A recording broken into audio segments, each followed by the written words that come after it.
T Smalls. My date. Wherever you feel something about stuff, man. Stand at the podium. My date. No. That's why I can't. Stand on the deck. Okay, Andre asked me to write a poem, and I haven't done that since my last year in college 2.5 years ago. So in order to spare your ears my attempt at poetry, I've prepared a few words. I know you're all used to me being the group clown, so forgive me for setting that niche aside for just a moment to address you with the voice of sincerity. And I'm already... Yes, you can. We love you. Why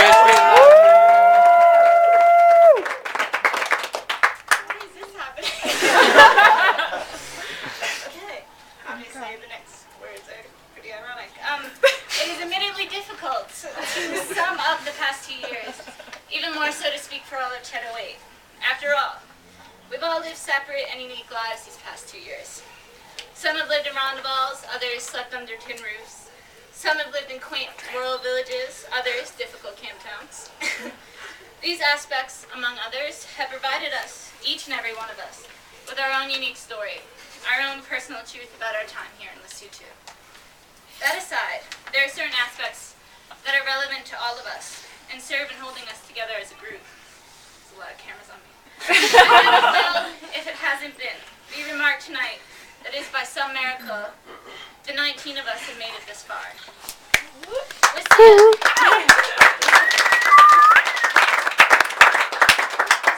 on the horizon, hindsight has taken up much of my thoughts, and I can honestly say I do not believe it was a miracle. I know there are several concrete reasons I've gotten this far, and I believe I share at least 2 of those reasons with all of you. The first is that I believe in holding on to a small but significant enough percentage of the spirit of the people we were when we packed our bags and uprooted our perfectly good lives in America has carried us this far. We all joined Peace Corps for a myriad of individual reasons, and when you ask a volunteer why they joined, what answer you'll get typically depends on where they are in their service. I remember answering that question 6 months ago, and my answer was, I don't remember. The fact of the matter is, the most honest answers were the ones not yet discredited by experience. Such answers were likely given during training, when we had yet to realize our reasons were a potent mixture of innocence and idealism. Personally, I can't say I know the girl I was then very well, because today I like to think I don't have too much in common with her. But I remember why she came to Lesotho. She wanted a chance to share a fraction of herself and the opportunities growing up an American afforded her with the people she knew had not had the same opportunities. Simply put, she wanted to be of use to the world. I can stand here today and say that though I lost sight of them at some point, at the end of my service, I'm not only happy to be reminded of them, I'm happy to believe in them again. As we all know, the system of development, the quagmire created by the clash of first world money and good intentions, with the problems of the third world has rocked those hopes and ideals in each and every one of us, with the lesson that we've all learned at one point or another, that maybe Lesotho, maybe Africa, had more to teach us than we had to teach it. But here we sit, 2 years later. 2 years of successes, failures. And little did we know, all the while we've been trying to keep the spirit of the people we were 2 years ago alive. I know many of you well enough to know at least one point in your service when Lesotho told you to stop trying. But again, here we sit, 2 years later, and despite the extra 2 layers of skin and the slight cynicism of the frontal lobe, we haven't stopped trying. We've all changed. Who we were then is not who we are now.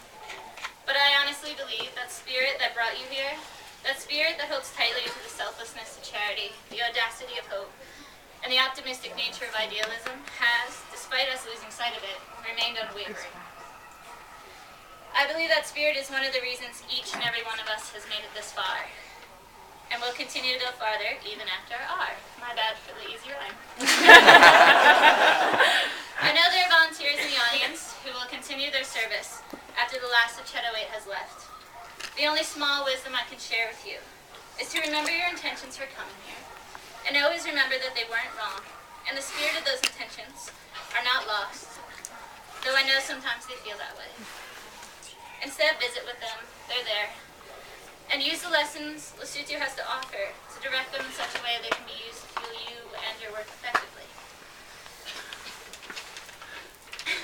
The second and final reason I believe we're here tonight is each other. Sorry. Yeah. Undo this. It is quite safe to say my life has been irrevocably changed in only the most positive of ways for having known each and every one of you during this time in our lives. I'm crying for the people. I consider myself fortunate for having known all of you, and it's tragic I can never appropriately thank any of you for it. I can only take this opportunity to enlighten you to the fact that we've been one another's family for the past 2 years. And tonight, I ask you to take the time to celebrate that. So thank you. Yeah.